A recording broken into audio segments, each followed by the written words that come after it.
Hey guys, Immersed here. Welcome to a Protection Paladin video in Shado-Pan Monastery, one of the new level 87 Pandaria dungeons.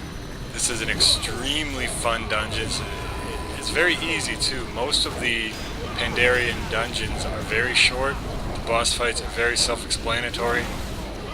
The mobs are really what you have to watch out for. As you can see right here, I pulled one guy and we got ambushed here by a Shado-Pan ambusher, so you really gotta watch out. You really gotta make sure everyone is ready before you do a pull. So, like I said, I am on a protection paladin, and over here we just basically gotta stop these guys from, you know, Stormbringers from focus energizing this lightning ball, and they don't really fight back or anything, but damage is done to us just from the energy from the lightning around us. So we're just going to go ahead and quickly deal with these guys here. There's also a quest in this dungeon. This is not my first time doing it. I did it once just so I could learn the ropes of it. And it gave me a 435 item level tanking helmet. Although it'll be any kind of helmet depending on what class you're on. But the item level is 435 and it's in blue. And it is just awesome. Like, questing in Pandaria has really taken off just because of the spec questing. What I mean by that is if you're leveling as a holy paladin rather, you're gonna get holy gear, and off the same quest, if you're a prot paladin, you're gonna get proc gear. So that's very cool. It really revolutionized questing in this game, and it just makes it a lot easier. So right here, gonna lay down my consecration, use my holy wrath and my hammer of the righteous to hold AoE aggro. And we have a feral druid, a survival hunter, and a frost death knight. And it was really good group. And we have a holy priest as my healer, my fiance. She's a really good healer. And one of my biggest theories is the tank can only be as good as the healer allows him to be, in the sense of you can have a really geared good tank that knows what he's doing. But if the healer doesn't know what he's doing, he's not going to look as geared or look as skilled as he actually is. So it's we're very lucky to have my healer along with us in this run. So here we are, we're just going to wait for everyone to get in here. Get a ready checkup, make sure all my group members are ready. And I didn't actually cut anything just so you guys could see the full dungeon. And, you know, also I could just commentate right through it and explain what's going on. So this fight is very simple. There's going to be, basically it's a tank and spank up until, as you can see right behind him is a big serpent. I'm going to turn around in a second here so you guys can see it. But right there, as you can see, it's a ghost blackish serpent. So like I said, pretty straightforward fight for a tank right here. All it is a tank and spank. Get out of the lightning pools, as you can see right here. I'm going to pull the boss out of it right now. And that's basically it until phase 2. So again, just move him out of it. And like I said, the dangerous part in this dungeon is a certain group of mobs coming up. They are very dangerous, and pulling one the wrong way can result in a wipe. So I'll tell you about that when we get there. So here's phase 2. We have to switch to the serpent right now. And at this phase, every party member needs to stack on the tank, because right here you're going to see a shield coming up. And once this shield occurs, right here, everyone needs to be stacked together. As it says, group up to release the healing energy. Once you guys are grouped up, you're going to get a lot of healing just because of the bubble dispersion. So make sure, ranged, melee, doesn't matter what class you are, tank or heals, stack up on each other, and you're going to get some extra healing in. So that's very good. And right after we kill the serpent, the Azura serpent, and we were very lucky, I had charts open so you guys could see what kind of DPS these guys were pulling. So we were very lucky with the DPS we had in this one. So we go right back to the boss, and right now he is basically emitting a lot of lightning damage periodically towards my group members and my healer. So right now would be the stage you would use all of your cooldowns on. You could use Army, Rapid Fire, Berserk, Incarnation, Feral Druid, you know, whatever. This is a stage you need to do as much damage as you can because all the AoE damage going out from the boss to our group members here. It is very, very dangerous, but luckily we got him down very, very quickly. So, a belt drops, we already have it. We're going to mount up. And go ahead and do not group pull these. I did it once and one of my DPS died. But yeah, you could pull 2, maybe 3 maximum, but for some reason just my DPS took a lot of damage when I tried to. I basically pulled this entire hallway here my first time in here, so yeah, don't do that. For some reason DPS just go down real quick on these fights, even though pulling one at a time seems very, you know, you can't really understand that, because watching this right now, because I'm commentating over this, I can't understand where all the AoE damage came from, but nonetheless my DPS did go down. And yeah, just one pull them. I think there's only like 6 or 7 of them, so it's not that, you know, it's not that horrible just to one pull them and get out of the way. Safer is always better anyway. No reason risking a wipe. So just one at a time, just gonna keep pulling them. You can pull with Judgment, you can pull with Hand of Reckoning, your shield. And also guys, don't forget, these guys also can be stunned by Hammer of Justice for you protection paladins out there. So utilize that too, because not only are they doing, you know, if you silence them, well, that's just one spell that's not doing damage. If you stun them, they're punching back. So that's very, very good. So we're just gonna get them down here. And there's also 2 like minor nodes that can spawn here. So right in front of me, behind these guys, you can see the Ghost Iron that spawns there, and another one that I'll point out when we get to that point. So if you're a miner, you can always snag two nodes here, so that's very, very good. So relatively, you know, prop Paladins are a very, very strong class, very strong for single target and AoE tanking. I really, really enjoy playing them. So just gonna go over here, get the mine. And as you can see, the ice arrows are hitting the ground. I try not to get hit by one, but I'm actually happy I did at this point, because I can show you what happens when you do get hit by one. So once you get hit by one, you get a little bit of damage, and you do get frozen in place for 8 seconds. So just try and avoid it. I mean, there's a lot of arrows. There's nothing really bad that can happen other than you just take a lot of damage and get frozen. But once one of your group members gets across the 2 bridges here, it says the Shado-Pan archers disappeared, the frost arrows are no longer there. Alright, so this is a pretty neat fight. I really like this, even as a tank. Aggro is not so much involved with this fight. So what we're going to do, we're going to go ahead and go in here, and I'm going to ask my group to stack on me and just AoE them down, and you're going to see why in just a second here.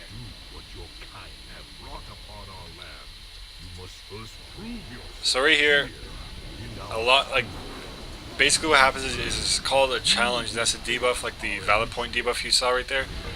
And all of my group members are going to be challenged, and they're going to use all of their abilities to try and kill us. So what I basically said, and this is the first time I tried this strategy, and I'm very happy with how it works, is I basically asked my group to stack on me and just kind of AoE them down, and it actually worked out very, very, very well. So I'm very happy with how that turned out. So we're just going to go ahead and use our Avenger's Shield, Holy Wrath, Consecration, Hammer of the Righteous, and keep our Judgment up just to maintain our Holy Power, try and get as many stacks as that as we can. So basically, there's one spell in here you guys should watch out for, especially, like, this is not heroic, but on heroic, as everyone knows that's played the game, spells do like 100% more damage, and they're a lot more deadlier, and they're just hit harder, and they're, you know, harder to deal with. So 100 Hand Strike is basically an AoE in front of the monk casting it. So you really, really, really, really, really want to watch out for that. Make sure your healer is okay with you AoE pulling this first in heroic. But for this, like, there's not a lot of damage. So, and I mean, we have really high DPS in here. I was very, very lucky and grateful for the DPS we had in here. So all in all, it was a great group. It was a great run. We run into a little bit of a hairy situation up ahead, but I mean, you guys will see there. So I'm just going to take an armor elixir and a mastery elixir. 750 mastery. My healer made me that, so just helping me more so than just healing me, so that's really good. Alright, so right here you're just going to have to hold aggro on these two monks that are just going to do spinning crazy things. And this is not actually the boss fight, this is a pre-boss fight. And the AoE can really hurt. The Feral Druid went down there. I decided to hold him in place because I didn't want to move him. I didn't know where the Feral Druid was going to be, and it is a relatively small room, so I just wanted to hold him in place and was hoping the Feral Druid would have moved, but that's not a problem. We had a great healer, as I said, and this was not a problem whatsoever. So, Jade Staff spawns, and that's just kind of like a little ad we just need to worry about here. So Jade Staff goes down, we're going to switch to the Lotus and finish that one off. And going to go up to the actual boss fight. And the level design, the dungeon design rather, is very, very cool. Like, I really, really enjoy the new dungeons. It's very, very fun.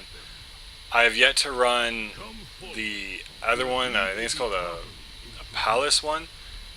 And I'm going to be running that tomorrow. I'll be recording it and throwing it up for you guys. Alright, so this fight is very, very simple. There's two spells, two abilities you need to watch out for in the beginning. And I'm going to show you them as soon as they come up. There's two phases again in this fight. So right here, Fist of Fury, it's basically like, he'll basically cast it right where you are. And then all you need to do is just move behind him and he's going to cast it where you were. So it doesn't actually follow you, and that's easy to avoid. Tornado Kick is a whirlwind ability that he moves slower as he's casting it, so you just cut him away from your group. So here we go, Fist of Fury again. I just went behind him and it's not hitting anybody. Your melee DPS just need to be sure not to get caught by that because it will hurt. You know, it'll hit like a truck for the DPS. So here comes Tornado Kick again. I usually just pull him in that corner. I pull him right back in the middle of the room.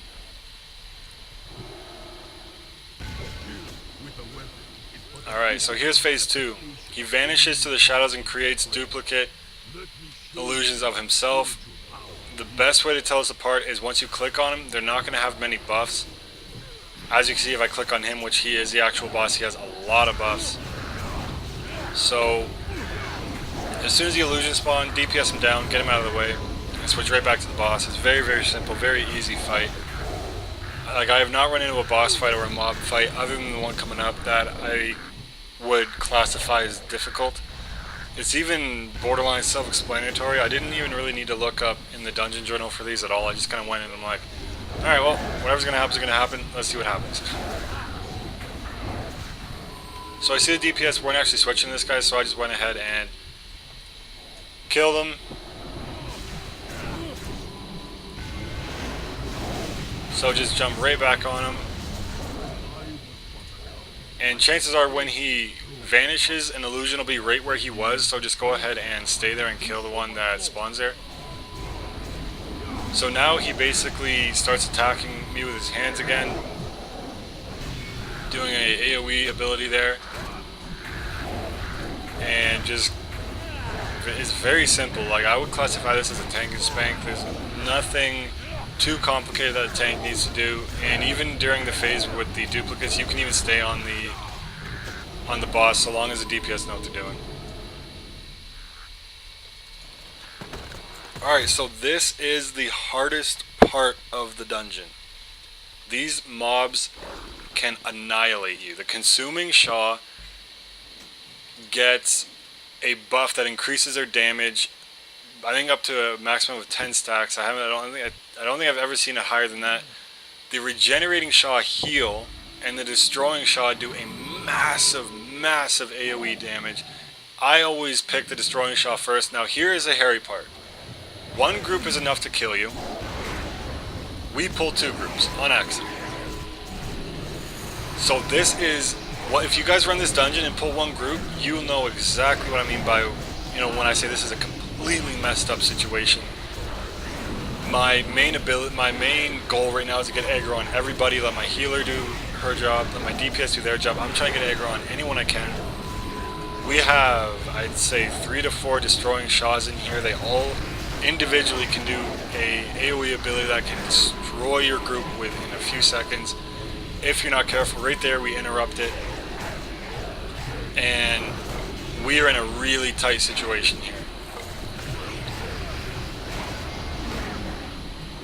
Like we are, like, once you guys run this dungeon, leave a comment on this video and you'll know exactly what I mean. If you guys could do this with ease, I'm happy for you guys, because these guys hit real hard. So right here, using my holy power to try and heal myself at some point. Also using my lay on hands right there, using flash heal because I have the buff where it's a crit. Like, it is just really messed up situation. And I actually tried to pull 2 groups when I was first in here because I didn't know how hard they hit. And we wiped very quickly just because we didn't know what to expect. So when we pulled this, I was like, great. But we actually managed to pull through. Look at the group members' health.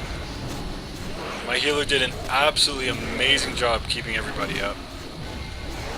And we survived by, if there's a measurement smaller than a millimeter, that's what we survived by. Look at my health. Oh man. This was really close. It was just insanely close. So we lost one guy. That is not bad at all in these fights. It was a very intense fight. It was a very fun fight, and I'm just happy we did that. And I'm sure if I had DPS on current mob, the current fight, we would have saw some pretty high numbers. So that was very fun. I was actually happy with that because I knew, pulling the right mob, there's always a chance pulling the left one if you do it wrong or badly. So it worked for us. We only lost one guy, but that's not a problem whatsoever. One guy with two groups of those guys I would not even consider that a loss just because how hard those groups are. Alright, so we're just going to go ahead and res the DPS just because our mana regenerates very quickly.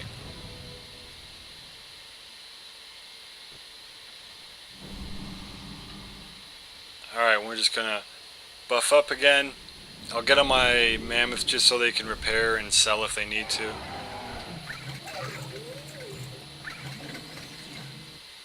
And again, guys, I just didn't want to cut anything so you guys could see the entire full run.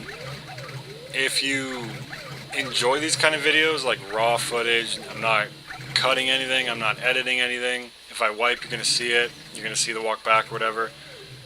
Let me know because I can start doing videos like that. No problem whatsoever.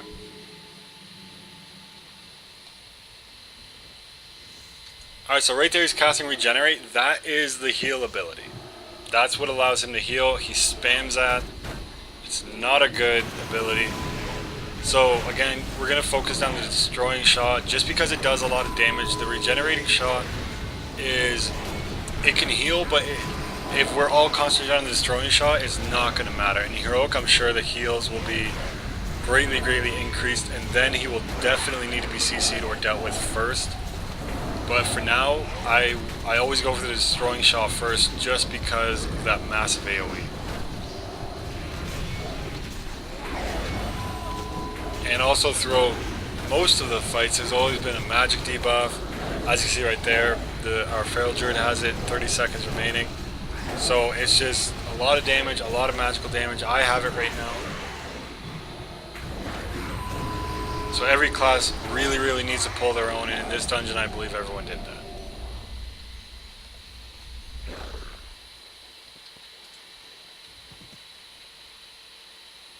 So the volatile energy do not AoE pull, and the reason being is when each one of them dies,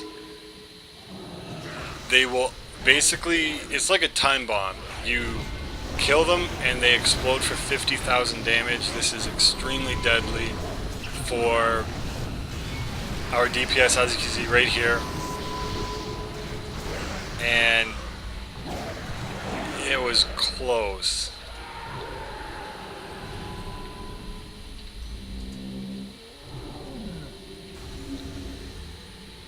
So I get a few divine purpose procs, so I'm just going to heal up. I keep getting divine purpose. So that's a perfect example as to why I love that talent.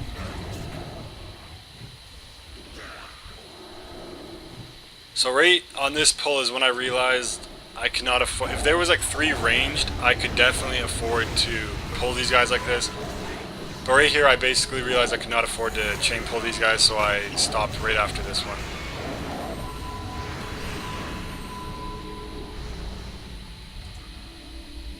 And I think this was my like 2nd or 3rd time in this dungeon, so I was learning it at the same time, but I really wanted to bring this out tonight for you guys to see. This is one of the new dungeons that you cannot play on the beta, so at least not play on the starter beta as an 85. You have to be an 87 for this.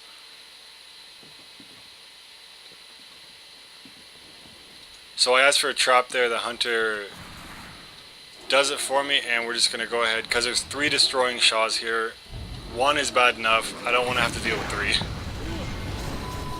So as you can see, there's that really tough ability that the Shaws do. Shadows of Destruction, interrupt it. If you're a Blood Elf, Arcane Torrent. If you're a Blood Elf, anything Arcane Torrented. It's a deadly, deadly, deadly spell.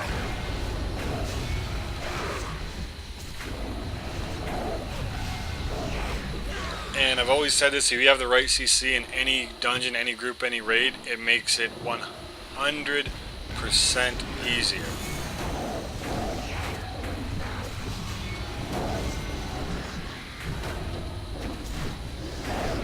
So just destroying the last of the destroying Shaw, no pun intended. Okay, gonna pull 1 at a time, I thought, but 2 at a time is okay. It's not gonna do that much damage. I hope anyway. Alright, so again, just gonna pull 1 at a time. And the hunter just gets the other one out of the way.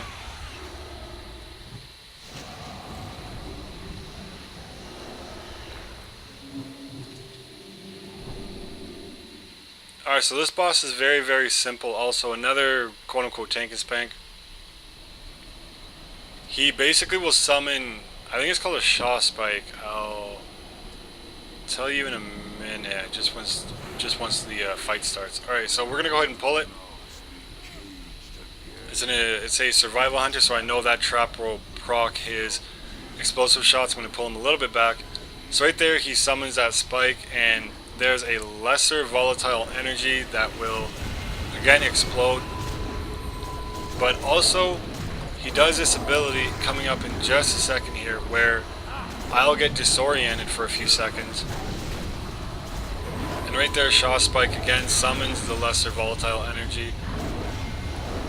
And I'm going to point out that spell where I get disoriented. So right here, Smoke Blades, you can move out of that, but I mean, right now it's doing next to no damage for me to even think about moving. It just wasn't really doing much. So again, Shaw Spike on the Death Knight. So right there, as you can see, I got disoriented and I trinketed it. A good thing you could do is leave a lesser volatile energy on every one of your party members, because when you're disoriented, any damage will break that effect, and all that damage you take while disoriented, I think you take like 100,000 damage while disoriented. It's like a dot and the boss does it initially kind of thing. So like he'll hit you for 100,000 and then you'll get disoriented. But if I have a lesser volatile energy on me, and the rest of my group does, the disorient duration will be like reduced by like 90% because I'll get hit immediately after. So I haven't actually put that to the test yet. I'm just saying, I'm theorizing like that would work. So right here I know the boots are much better for my ret set, but I'm just checking if anyone needed on it. So the Death Knight did, so I went ahead and passed. Alright, so right here you could see the floating panda body. One group member is going to go ahead and need to and click on that, because what the hatred guys are doing are basically siphoning energy from that, and they will not die until the floating body is clicked.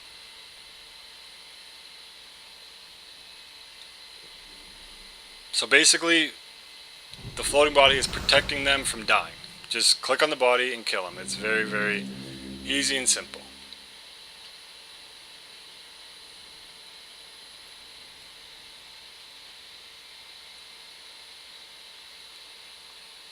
So, just explaining to the group here.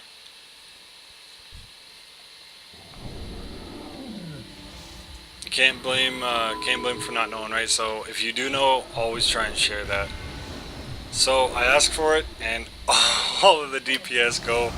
So I'm happy they listened at least. It could have been the complete opposite. Nobody went. So I'm happy for that at least.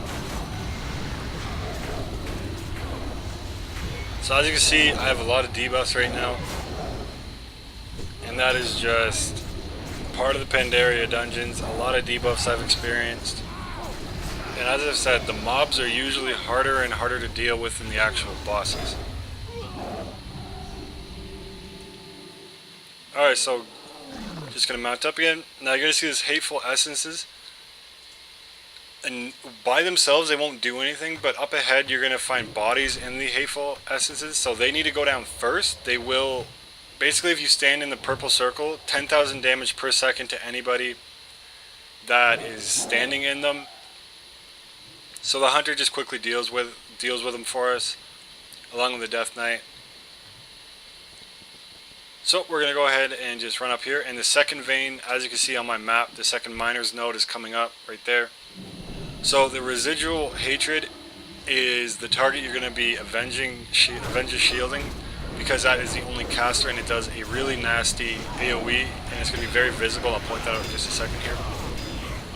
Right there you can see like the Shadow Bolt area of effect. The reason I don't really move it is because it'll just keep chasing me, especially if it's silenced, and it would be as if I didn't even move out of it. So I want to give my Death Knight and the Feral Druid the opportunity to...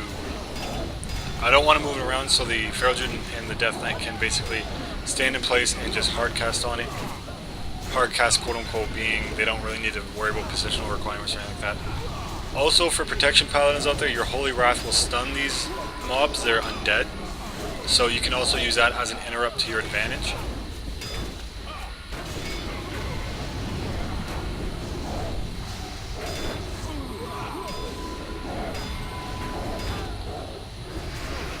So once these guys are down, we're just going to go ahead and get our first, I believe it's called Trillium, our first Trillium mining node. So I'm very, very happy with that. It was my very first Trillium, I believe, right after we kill these guys. So again, pull the residual, get our Holy Wrath up, getting a 3-second stun.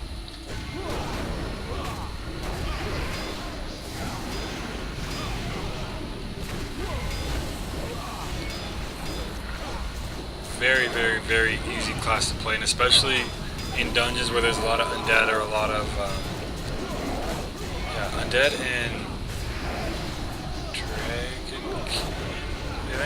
undead and elementals, I believe. It basically, undead and demons, that's what it is. Undead and demons. Holy Wrath will stun undead and demons. It's very, very easy for paladins to tank that just because of the stun effect of Holy Wrath. So just basically finishing these guys off, getting a Divine Purpose proc right there.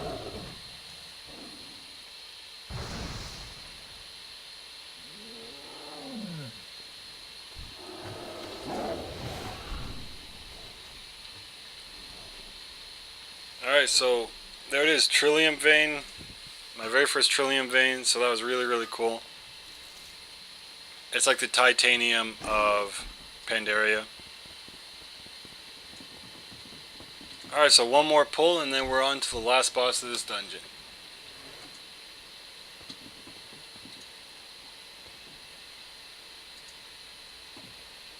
And the hunter's making health potions. Alright. Again, this is raw footage, I didn't cut anything. This was the entire run, start to finish. So again, use your Holy Wrath to stun these guys. Stunning every single person here stops all damage for 3 seconds. That is really, really good.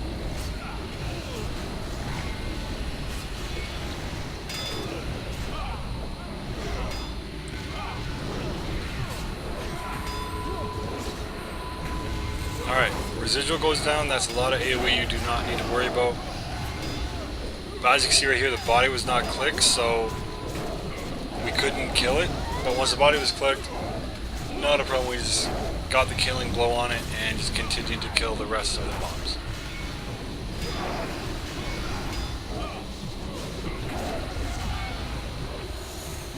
And again, using Holy Wrath to stun.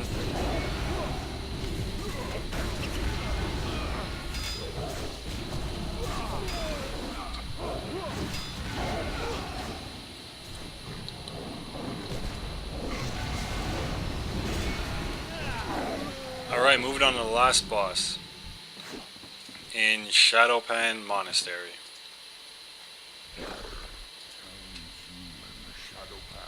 So, again, just like the other bosses, there's a few things you need to worry about. He'll summon these essences of hatred. I know they're not called that. I just can't remember what they're called exactly right now. But they're essentially the essence of hatreds. They're purple orbs that will death grip you between them, and as soon as you land you get a lot of damage. You're also going to have this red bar as soon as you engage the boss, and you're going to get hatred for the Shah, it's called, and there's going to be a button under the bar where as soon as that bar gets full, you click on the button and it empties the bar. It's just basically meant to be a waste of 3 seconds on a fight, basically. So as you can see, there's a bar. The icon is right under the bar, and what I'm going to need to do is as soon as the bar is fully red, click on the button. So again, there's the AoE with the Shadow Bolt icon, and right there the gripping hatred, they need to go down really, really quickly. So as soon as the screen turns red, click on the button. And that is why they're called the gripping hatred. And he also uses a spell called Rising Hate, I believe. And what that does is basically rises your bar so you can't really do, you need to spend more time in that meditative state. So that can be interrupted though. So every class right there, Rising Hate again, watch out for that. I get an interrupt with my Avenger Shield.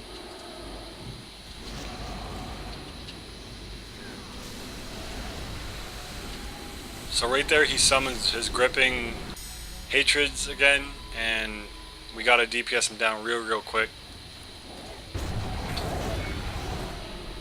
And I was about to get a rebuke off, but unfortunately got gripped away.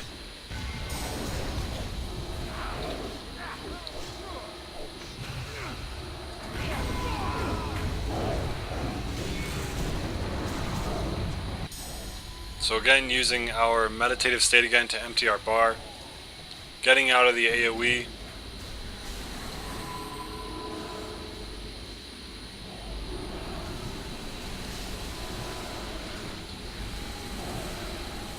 Using my consecration to still do some damage and keep aggro. As soon as that AoE is done, going to run in. We're going to have to use our meditate state again. Boss is just about to go down. Again, getting gripped by the gripping hatreds.